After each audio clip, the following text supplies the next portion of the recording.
Kuanzia sasa vile umepata hii nafasi, tunataka utembee Kenya mzima. Hatutaki mambo ile mtu anatuambia ati wewe kwa sababu unatoka Tharaka Nithi ati hapo ndio utafanya kazi. Ati kwa sababu unatoka Mlima ati hapo ndio utafanya kazi. Ati kwa sababu wewe sijui ni kabila gani utafanyia hiyo kabila kazi. Sisi tunataka rais yule anatembea Kenya mzima.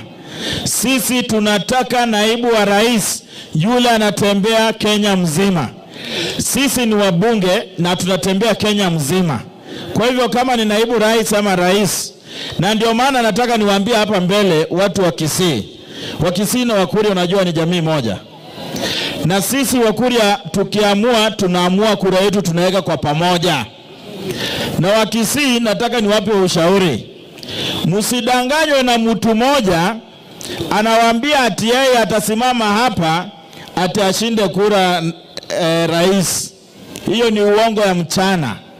Na yule saa hii mwenye anawaambia na alishindwa kazi ati leo atapanga watu kwa line waje washinde kura. Hii serikali ya UDA imejipanga kujipanga.